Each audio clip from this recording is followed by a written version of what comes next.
Bonjour et bienvenue dans cette nouvelle vidéo Un jour, un jeu pour vous présenter Wrath of Kings, un jeu de figurines de chez Cool Mini Or Not.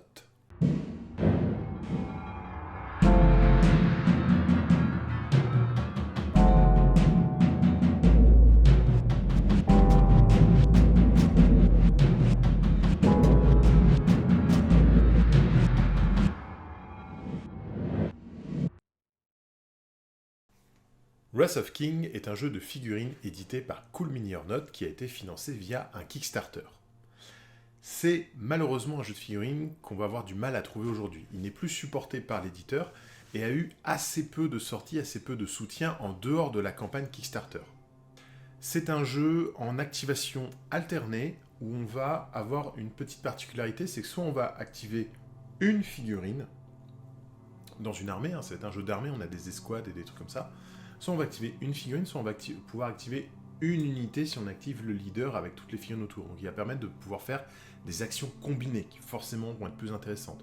C'est-à-dire que un fantassin qui s'active tout seul, il va, mettons, lancer un dé. Alors si vous faites une action combinée et que vous activez l'unité de 6, vous allez lancer 6 dés d'un coup. Donc, vous pouvez mettre beaucoup plus de patates, beaucoup plus de puissance quand vous allez attaquer. Donc tout l'intérêt va être là de placer ces leaders correctement pour activer plusieurs figurines à la fois afin de réussir à prendre l'avantage de capturer les objectifs et de repousser l'adversaire.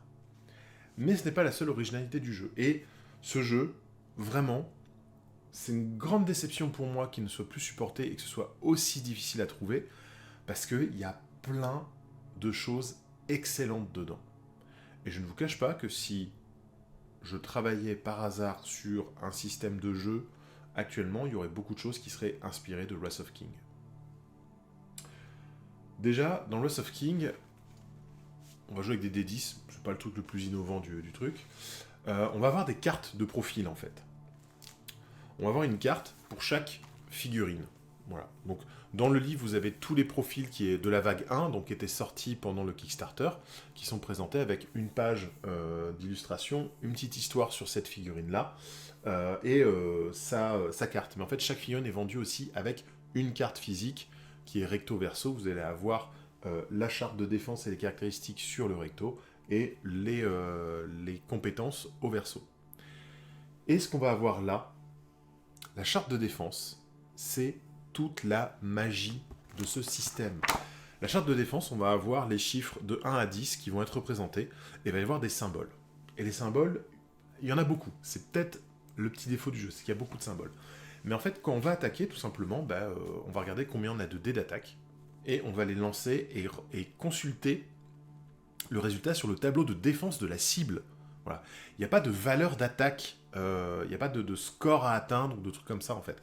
La qualité du combattant elle va se retrouver dans le nombre de dés qu'on jette et dans les compétences qui vont pouvoir modifier certains résultats sur la charte du défenseur. Et cette charte du coup, va y avoir, alors souvent si on fait 10, dans quasiment, je crois que tous les profils, ou presque, le 10 c'est un coup critique qui fait 2 touches. Et on va retrouver des touches. On va retrouver des armures, des parades, des esquives, des blocs de bouclier, de la magie, des choses comme ça. Et en fait, tous ces éléments-là sont des défenses. Donc par exemple, si je reprends le profil qui est là, le Rator Battle Shaman, on voit qu'en 10, j'ai un crâne. Le crâne, ça veut dire que ça fait 2 touches. C'est un coup critique. En 9, 8 et 7, j'ai un petit éclair, c'est une touche. En 6, 5, 4, j'ai une barre, donc ça c'est un coup bloqué.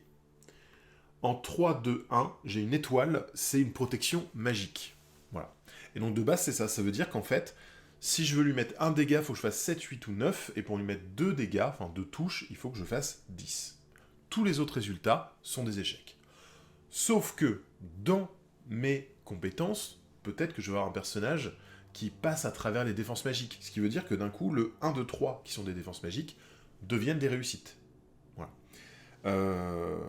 Mettons, lui, il a Sundering, donc il va briser l'armure adverse. Donc s'il y a le symbole armure, il les considère comme des réussites.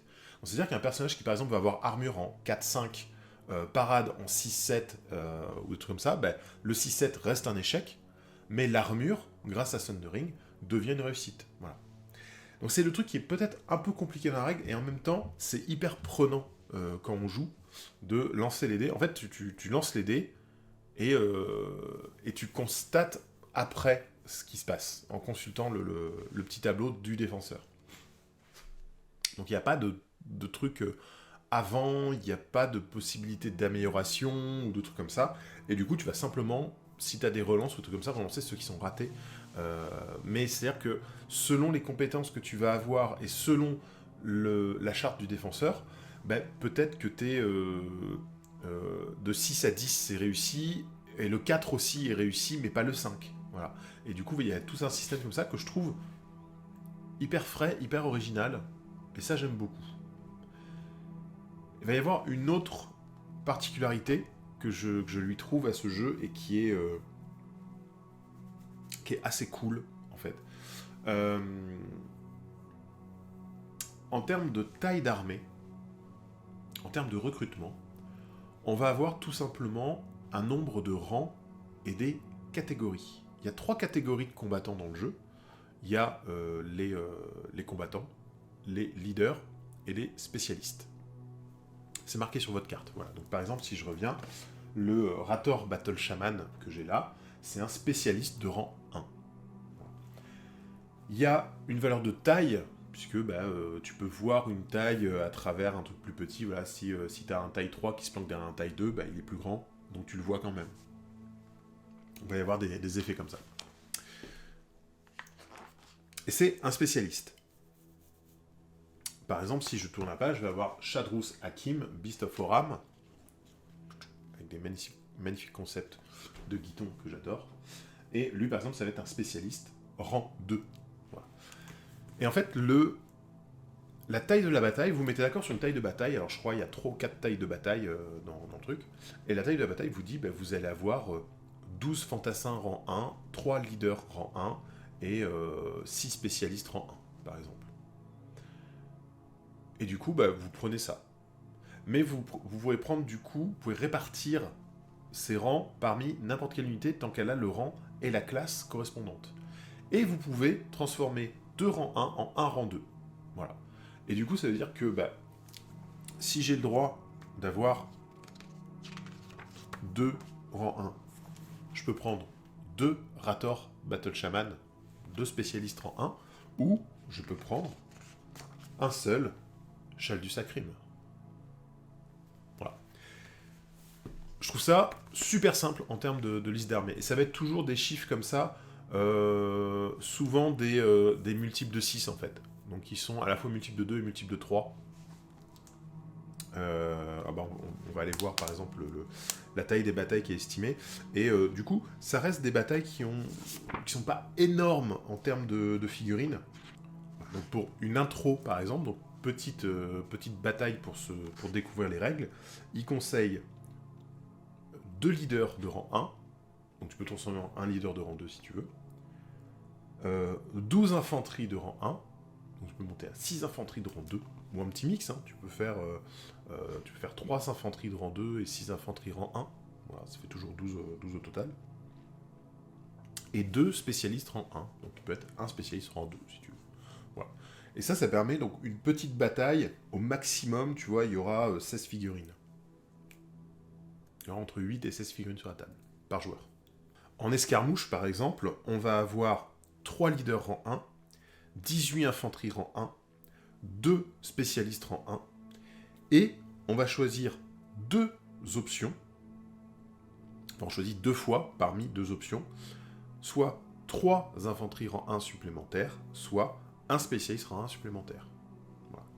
Et quand on va être sur une bataille, plus grosse envergure, là on aura 5 leaders rang 1, 24 infanteries rang 1, 4 spécialistes rang 1, et 4 fois 3 infanteries rang 1 ou 1 spécialiste rang 1. Voilà. Ce qui permet de vraiment varier en fait tout ça. Le jeu, je rentre même pas dans le détail des règles elles-mêmes, parce que c'est de l'activation alternée, on prend une figurine, ou une troupe, hein, si vous prenez un leader, il va pouvoir activer les figurines qui sont autour de lui, qui sont du même type que lui, donc il y a des types de figurines. Et après c'est simple, on a un mouvement, une action de mouvement et une action autre. Voilà. Et les actions, c'est simple, mouvement, on va pouvoir marcher, courir, sauter, escalader. Et, les actions, il va y avoir attaque. Alors il n'y a quasiment pas d'attaque à distance dans le jeu. Voilà. Il y a très peu de figurines qui ont des armes de tir. Donc il n'y a pas de notion d'attaque à distance. L'attaque à distance, c'est une attaque comme une attaque de corps à corps, mais qui a une portée. Si tu jettes les dés, et tu as des portées. Alors, des mecs avec des lances, ils vont avoir une portée de 2, ils vont pouvoir taper à 2 pouces de distance. Un mec avec une arbalète, il y a la Ravenscar d'ailleurs qui doit être dans le bouquin. On va voir exactement comment fonctionne l'arbalète.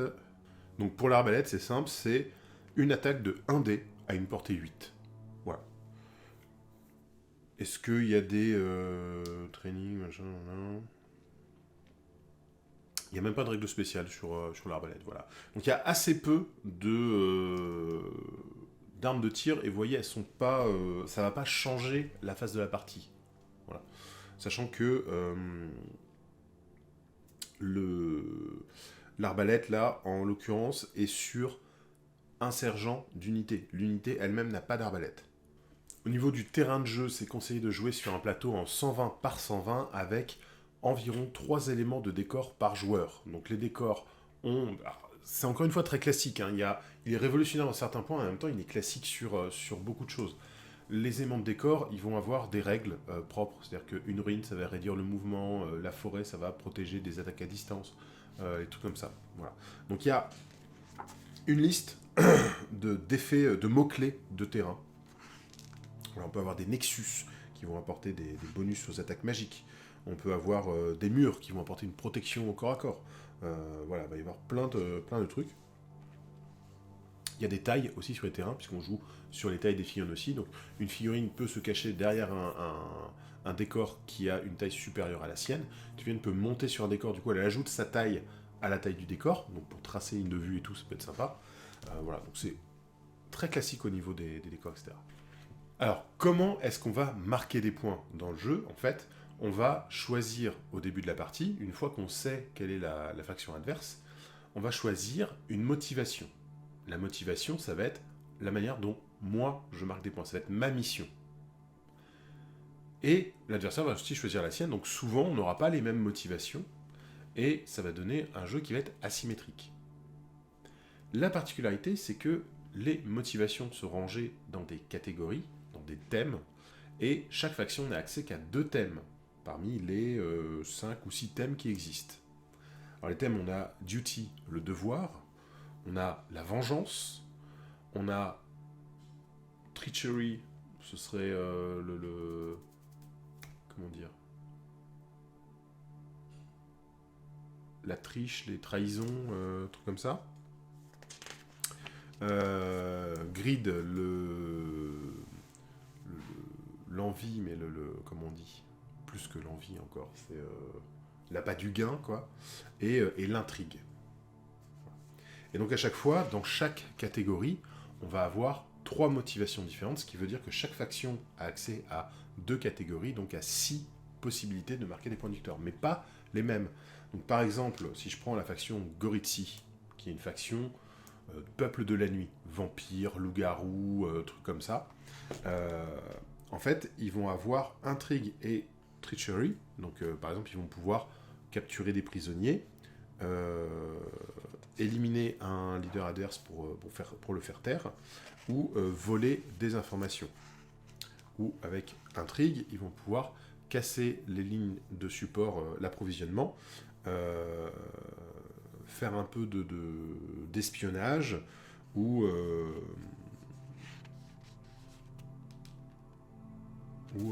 comment dire, ou trahir faire croire qu'on est avec l'adversaire et le trahir au dernier moment. Voilà. Mais par exemple, ils ne pourront pas faire une escorte de civils ou une destruction sur l'adversaire. Voilà. Donc on a les Goritsi, peuple de la nuit, on va décrire un peu ça. Eux, ils ont accès à intrigue et trahison. Les Hadros, c'est un peuple qui vient des océans, qui vit sous l'eau, donc peuple d'hommes-poissons. Ils vont avoir la vengeance et l'appât du gain. Les Nazieurs, qui sont un espèce de peuple fanatique qui vit dans le désert, ils vont avoir la vengeance et le devoir. Le Shaelhan, qui est un peuple asiatique, beaucoup d'inspiration chinoise et un peu japonaise, ils vont avoir devoir et intrigue. Et les Teknes, qui est un peuple avancé technologiquement, avec des gnomes, avec des hommes cochons, qui sont absolument géniaux en termes de figurines. Ils vont avoir l'appât du gain et la trahison. Et puisqu'on parle des figurines, on va parler aussi de l'équipe qui est derrière tout ça, parce qu'en fait, Wrath of Kings, c'est beaucoup de transfuges de confrontation. Ce sont des gens qui ont bossé sur confrontation, notamment Édouard Guiton, qui fait toutes les illustrations du bouquin, et c'est assez génial. Alors, j'adore le style d'Édouard Guiton. Par contre, je crois qu'ils l'ont laissé faire la couleur sur cela, c'est de la couleur Photoshop et tout. C'est pas une franche réussite, je dirais. Voilà. Autant ces dessins, ces crayonnés sont incroyables, autant les couleurs dans ce bouquin sont pas ouf. Avec quelques trucs assez osés à certains endroits, en termes de choix, mais qui marchent, donc pourquoi pas. Et pareil, on va retrouver à la sculpture, etc., des trucs absolument géniaux. Par exemple, quand je vous dis... Voilà. Petit exemple, hein, on a là l'héroïne de l'histoire, Vesca, donc là, qui est faite par Guiton et qui est colorisée par Guiton. Et il faudrait que j'aille voir, ça a été colorisé par quelqu'un d'autre. C'est le même dessin, c'est exactement le même crayonné, mais colorisé par quelqu'un d'autre, et c'est beaucoup plus classe quand même. Alors, les factions qu'on va retrouver dans le jeu, il y en a 5. La première, ça va être les Goritsi. Goritsi, ça va être un peuple plongé dans les ténèbres, dans une espèce de terre fantomatique. Et donc, on va retrouver un petit peu beaucoup de personnages vampires. On va avoir des troupes vampiriques. Et on va avoir des loups-garous. Les loups-garous, c'est complètement les Wolfen de confrontation. Aussi bien dans le design que dans la figurine. Ils sont un peu plus habillés, alors on n'est pas non plus vers du dévoreur de confrontation, mais on est sur des Wolfen qui sont quand même assez habillés. Mais il y a plein de trucs. Alors les troupes de base, l'infanterie rang 1, c'est des danseurs de guerre vampires. Donc plusieurs personnages vampires en leader, etc. On a donc les Wolfen, les loups-garous. Regardez-moi ça, ils sont magnifiques. J'utilise plusieurs figurines comme ça pour Cogs. Je vous les montre. C'est les Scorza. Scorza, c'est l'infanterie rang 2. Avec des personnages et des spécialistes. On va voir aussi, donc tout à l'heure on parlait des Ravenscar avec l'arbitrier, hein, qui est une autre infanterie rang 1. Il y a cette figurine que j'adore, qui est le spécialiste rang 2 de la faction, enfin qui est un des spécialistes rang 2 de la faction, qui est énorme, un énorme golem de chair comme ça, recousu de partout, qui est génial, j'adore cette figurine. Deuxième faction, c'est les Hadros. Hadros, c'est un peuple poisson qui vit sous l'eau et qui sort à la surface pour se tataner un petit peu. Donc on va avoir des hommes poissons, plus ou moins poiscailles, des tentacules, des trucs comme ça. On va avoir pas mal de serviteurs, les spécialistes des méduses comme ça. J'aime assez. C'est assez cool comme design. Les figurines sont vraiment chouettes. On va retrouver des carcaroudons, des hommes requins, là, très balèzes. Et on va avoir un gros crabe aussi qui est assez génial. Voilà, gros crabe là, qui est le spécialiste rang 2 de la faction. Qui est très très chouette. Ensuite, on a les Teknes. Teknes, ça va être un peuple avancé technologiquement, qui vont être, en gros, c'est l'archétype du nain ou du gnome dans les univers de fantasy. Donc on va retrouver des gnomes, mais qui ont des têtes démesurées parce qu'ils sont super intelligents et tout machin. Et ils créent des hommes cochons qui sont leurs serviteurs, en fait. Voilà. On va avoir... Il y a quelques humains, quand même, qui sont avec, donc des humains qui sont en armure augmentée à la vapeur. C'est très steampunk, médiéval steampunk dans l'idée, voire un peu arcane steampunk. Qu'est-ce qu'ils ont ? Ils ont lui que j'adore, là, qui est un gnome Don Quichotte monté sur un lapin sous stéroïdes. Génial. Concept incroyable.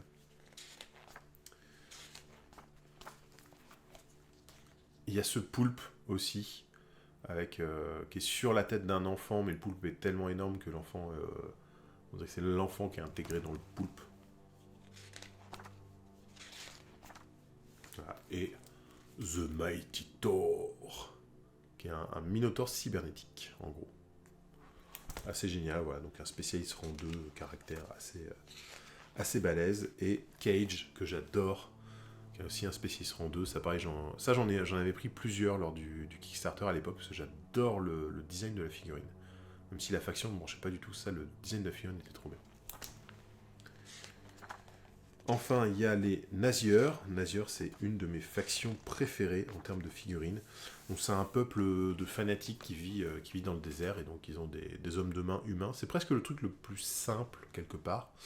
Mais en fait, ils portent tous des masques, et les masques, en fait, sont liés à des espèces d'entités démoniaques. Et plus ils deviennent forts, plus le masque s'emplit de l'énergie du démon, et plus le démon se déverse dans le corps qui porte le masque. Donc, les unités de base ont des masques pas très évolués, quoi, enfin pas très chargés. Mais en fait, on peut se retrouver avec des trucs comme ça. Voilà, l'unité de base, ils ont les masques comme ça. Et en fait, quand ils deviennent les chefs, les sergents, sont carrément démoniaques. Et on va retrouver des espèces de minotaures. Alors, toute l'imagerie des cornes est très présente chez eux. Voilà, on va avoir des espèces d'hommes-chats géants, assez balèzes, donc en rang 2, en infanterie de rang 2. J'adore cette figurine, ce personnage, il est excellent, il est complètement démoniaque celui-là. Très très cool. Voilà, donc le Rator Shaman que j'avais montré pour expliquer les caractéristiques, pareil, qui est très très chouette. Et ils ont un immense...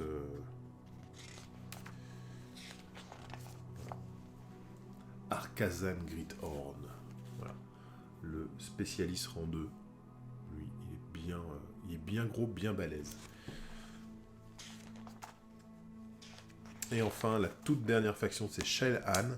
C'est une faction, comme je dis, très inspirée de la Chine, c'est une Chine fantasmée, un peu steampunk, avec pas mal d'inspiration japonaise, mais c'est quand même très chinois, dans la forme des lames, des armures, etc. Donc voilà, donc on va avoir les troupes de base qui vont être des guerriers légèrement augmentés, en fait. Ils ont un petit réservoir à vapeur dans le dos. Légionnaire dragon. On va avoir les Wraths, j'aime bien ceux-là. Les Wraths, qui sont des espèces de Oni avec des gantelets mécaniques. Et donc, les Shell-Han, ils ont la particularité, par exemple, de ne pas avoir d'infanterie rang 2, c'est que du rang 1 qu'ils ont en infanterie. Par contre, ils vont avoir beaucoup de personnages, notamment des spécialistes, beaucoup de spécialistes rang 2, qui sont assez chouettes en termes de design. Et évidemment, ils ont un dragon. La figurine est très très cool. En termes de règles, c'est hyper simple, parce que là, ce que je vous ai montré, en fait, il y a 20 pages de règles, scénario compris, enfin les motivations. Après, tout le reste du bouquin, c'est de l'histoire et tous les profils de la vague 1. Il y a eu d'autres figurines sorties par la suite, je crois qu'il y a eu 5 vagues en tout. Sachant que la vague 1 représentait, c'était quasiment des armées entières. La vague 1, il y avait 8 profils par faction. Les vagues suivantes, c'était 1 à 2 profils par faction. Donc, voilà. Il y a l'histoire aussi qui est très présente dans le jeu et qui est un truc que j'ai adoré quand le jeu est sorti. La lecture de l'histoire, c'est hyper géopolitique en fait. C'est vraiment des intrigues comme ça politiques, des ambassadeurs qui discutent puis qui vont se cacher à côté pour discuter avec un autre et dire ouais machin, un mec qui fait exprès d'énerver quelqu'un pour qu'il y ait un faux pas en fait qui soit commis et qu'on arrive à un point de non-retour en fait. Enfin voilà, il y a tout un truc. L'histoire est super cool et ce jeu n'a pas marché. Ce jeu a été très peu distribué en France. Il y a eu très peu de figurines qui sont... Moi, j'en ai vu très peu, en fait, en France. Des gens et tout, tu vois, quand on discute chez les Français, il y a plein de gens qui savent pas ce que c'est, qui n'ont jamais vu les figurines et tout, machin. C'était un Kickstarter et ça n'a pas été vendu par beaucoup de boutiques, en fait, après, derrière. Il y a eu des figurines... il y a eu pas mal de figurines qui sont vendues sur le territoire américain. Le problème, c'est que il y en a beaucoup qui sont pas arrivés jusqu'à chez nous, donc même si même si tu tiens au jeu, tu veux continuer et tout machin, les sorties suivantes, elles étaient hyper dures à trouver, quoi.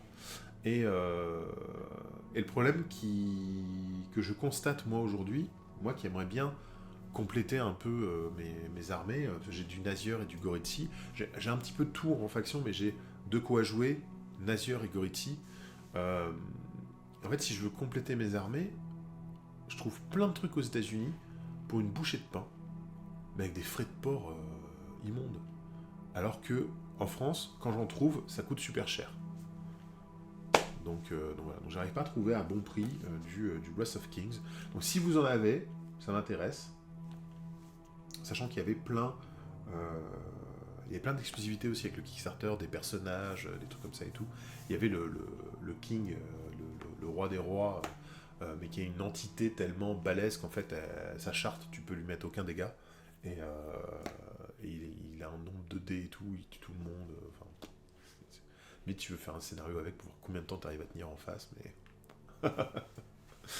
Donc voilà, donc Wrath of King c'était un énorme coup de cœur. Les figurines sont superbes. Alors c'est de la figurine en plastique, mais ils avaient deux types de plastique. Alors je suis pas expert là-dedans, je saurais pas vous dire le truc, mais en gros il y avait le plastique un peu mou qui fait des fils quand on le lime là, etc. C'était la plupart, c'est la majorité de la figurine, mais les armes étaient sur un plastique sur grappe très dur. Ce qui fait que les armes, on se retrouvait pas avec des lances tordues ou des trucs comme ça. Et on avait beaucoup de figurines qui avaient les mains creuses. Et en fait, tu assemblais la figurine et ensuite, tu prenais l'arme et tu la mettais dans le trou de la main et tout. Donc, c'est assez cool, ça. Et c'est vrai que du coup, on a des armes qui ont des beaux tranchants, qui sont pas tordus, etc. Qui sont bien durs, bien rigides. Ça, c'est assez cool. Mais voilà, le jeu n'a pas marché, alors que les règles sont cool, l'univers est excellent. Moi, j'adorerais voir d'autres factions émerger comme ça dans cet univers, parce que quand tu vois l'inventivité des personnes qui sont sur le projet, ouais, moi j'ai envie de voir, quoi. Alors pourquoi est-ce que Cool Mini or Not n'a pas soutenu le jeu?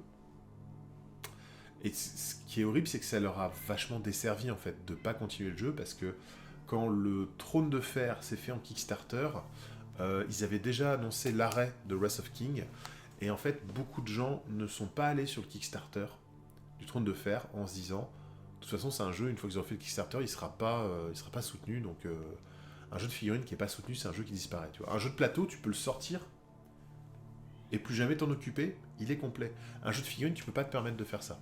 Il faut qu'il y ait des sorties régulières pour le faire vivre. Et il faut que tu apportes de la nouveauté, il faut que en fait, les gens créent un attachement à leur armée, et il faut qu'ils aient du renouveau dans leur armée. Alors c'est pas obligé d'être tous les mois ou toutes les semaines, hein, mais tu vois, une fois tous les 3 mois ou 2 fois par an, avoir une petite nouveauté pour chaque armée, ça peut être bien, quoi. Et là, ouais, je crois qu'il y a eu 5 vagues de sorties, si je dis pas de bêtises, et après c'est un abandon total de la part de Cool Mini or Not, avec même euh, retrait de ce qui était déjà produit, tu vois. Enfin, aujourd'hui, c'est introuvable, quoi. C'est triste. C'est triste parce que je trouve que c'est un jeu où je trouve que tout est bon. Les règles sont bonnes, les figurines sont magnifiques, et l'histoire est excellente. Donc voilà. Donc si l'anglais ne vous fait pas peur, je vous invite à vous lancer à essayer de trouver le bouquin. Ça ne doit pas être compliqué à trouver ou pas très cher. Wrath of King. Si je suis motivé, je traduirai l'histoire pour en faire des trucs sur la chaîne, parce que je la trouve vraiment trop cool et je trouve ça dommage que ça disparaisse dans le néant, quoi. Voilà. J'espère que cette vidéo, Un jour à jeu, vous aura plu. Comme d'hab, on se retrouve sur les réseaux, sur Facebook, sur Instagram. Il y a un Discord. Il y a un Patreon si vous voulez avoir encore plus de contenu. Et il y a le Tipeee si vous voulez simplement soutenir la chaîne et me permettre d'acheter des jeux comme ça pour pouvoir en faire des vidéos. Voilà, je vous fais plein de bisous et je vous dis à très bientôt.